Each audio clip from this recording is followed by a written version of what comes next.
wàllu violence recrudescence maanaam violence bi jógaat jamono ji nii ci société sénégalaise bi ba jaaxal ñu bëree bëri ma di ci commencé naan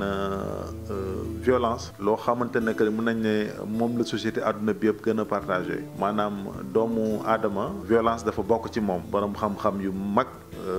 wax nañ ci wàllu société ci wàllu état mooy boo jëlee Thomas Hobbes bi doon naan nit lu la pour nit donc jëlee ko ci vers de Plaute am ko ci keneen ki ñu naan Machiavel mu naan doomi aadama yi ku leen bëgg a diriger na xam au préalable que ni ay nit ñu am violence lañ te du ñu rater occasion wane seen violence mais dama bëgg a tàmbalee analyser violence jaaree ko ci wàllu cerveau doomi aadama ak mode de fonctionnement li ñuy woowee physiologique u doomi aadama doomi aadama dafa bëri ay instinct mais instinct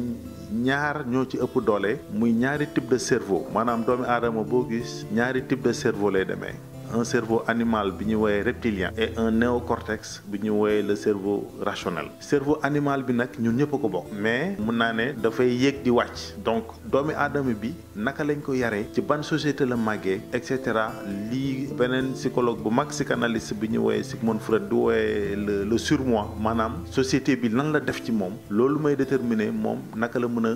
dominer instinct yooyu noonu yi ko cerveau animalam di jox ñi seetlu nag ne temps yi dëkk bi violence bi dafa jógaat muy fait de société boo xam ne dañ ci war a réfléchir ñi ci war a réfléchir yëpp war ci réfléchir aussi ak beaucoup de lucidité ak beaucoup d'objectivité ñu seetlu nii te loolu ñëpp xam nañ ko que ni Sénégal jeunesse bi boo xoolee ils sont plus de 51% de la population te kanam la jëm te du Sénégal rek Afrique jeunesse su àdduna bi mi ngi biir Afrique suñu état yi ñoo njëkk am responsabilité par rapport ak jeunesse boobu noonu parce que croissance su population boobu noonu jëm ci wàllu pyramide ba des âges boo xam ne dafa suufee jeunesse bi prise en charge am rôle état yi la état yi lu ñu góorgóorlu rek des na ci wàllu éducation ci wàllu formation ci wàllu développement d'infrastructure pour que jeunes yi mën a am éducation bu baax pour que jeunes yi mën a am métier pour que jeunes yi bañ a soxla yenn yi pour am yenn comportement yu bon yi donc défi bu njëkk état moo ko moom donc et ça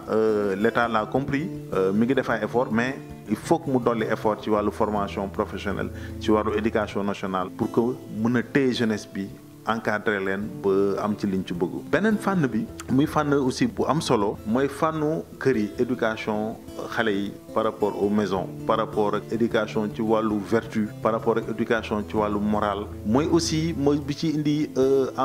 anam yu am solo mooy suñu blocage suñu yenn dimension culturelle yi bu ngeen seetloo crime bi ñuy wax ca Pikine pression sociale moo ko defloo ki ko def te pression sociale boobu mi ngi basé wu sur des valeurs entre guillemets culturelles maanaam mi ngi xalaat naka lañ koy waxee sac ba mi ngi xalaat pression sociale mi ngi xalaat naka lay sagalee jabaram ak waa famille am ci kaw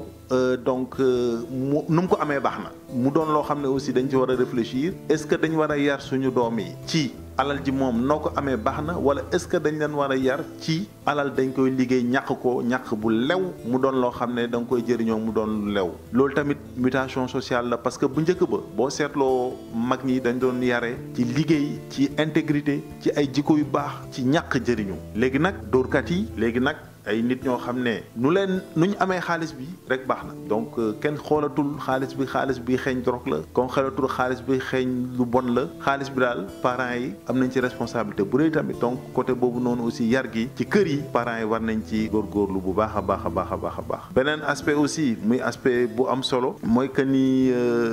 les jeunes d'aujourd'hui dañoo am ay opportunités de prendre des violences au quotidien yoo xamante ne que buñ leen ci éduqué wul rek dañuy def erreur parce que violence mooy loo xam ne elle est diffuse dans la société de manière éparse parce que ñu bëri dañuy foog ni waa ji jël paaka di jam nit wala waa ji jël paaka di rendi wala kuy jël fetal di tirer nit violence boobu rek mooy violence mais nit kooku di ko def da ngay dellu 10 ans wala 15 ans nga xool moom fan la juddoo nga xool fan la yaroo nga xool moom ci jeunesse am lan la jonkonteel comme violence au quotidien gis nga léeg-léeg ñi ngi def yoo xam ne xale yi ci biir kër yi xale dina def dara nga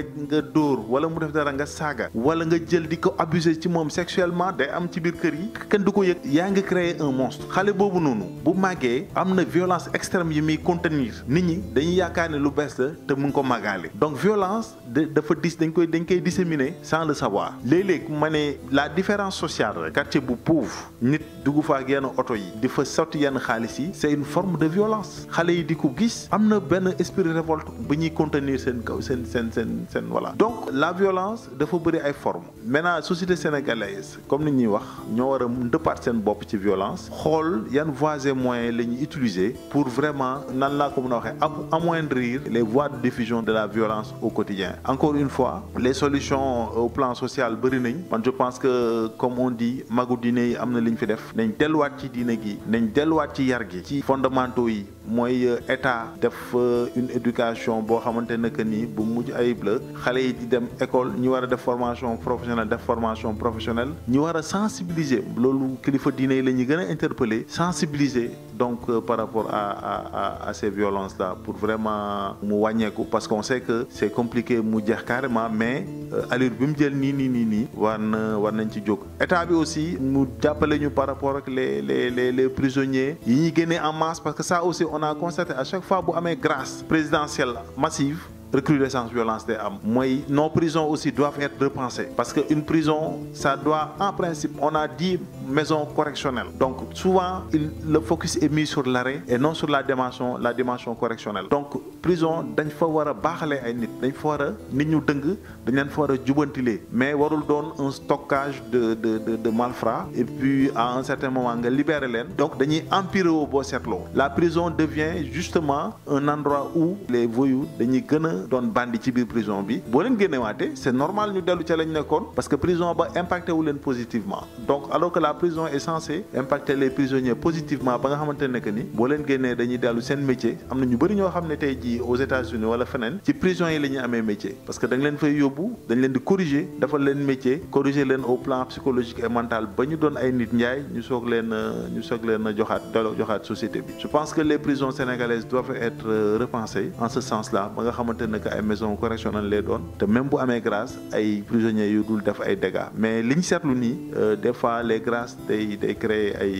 ay problèmes. La peine de mort c'est un débat de juristes voire un débat de société globalement man personnellement pour moi la peine de mort am na lu ko gën a efficace c'est la prévention parce que mooy li ma leen wax rek gis nga doomi aadama bi c'est un tout l'État boo juddoo rek am na responsabilité ci yow bébé bu judd tey Sénégal État am na responsabilité ci yow parce que ñi rey nit ci ay kër lañ jógee ci ay kër lañ leen yare mais la question que sénégalais yëpp ñu war a posé wu lan moo tax nit di génn ci kër gi rey nit beneen nit di génn ci kër gi doon président de la République donc ci vécu yi la mooy li ma leen wax pour man bu ñu gënee liggéey ci wàllu accompagnement ci wàllu yar ci wàllu éviter yenn comportement par rapport ak parents yi surtout cultiver un comportement de responsabilité par rapport à ses enfants man je pense que mortalité bi dina wàññeeku nit ñi dinañ bàyyi tout ce qui est homicide dina wàññeeku en ce sens que on va arrêter de construire des monstres parce que nit encore une fois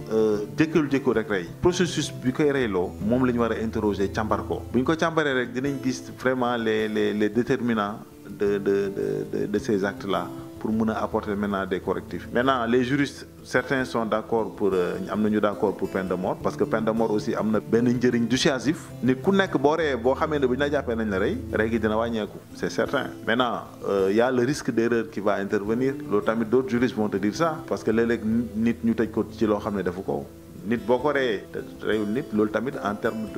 de réparation c'est lourd donc loolu tax un peu c'est un débat ambivalent mais moi je suis pour la prise en charge qualitative de tout enfant sénégalais dès le départ avec des programmes d'accompagnement des parents nos parents ils ne sont pas préparés à être parents léeg-léeg nga gis ni koo xam ne def loo xam ne doomam wala am comportement beeg doomam yow da ngay tiit parce que en réalité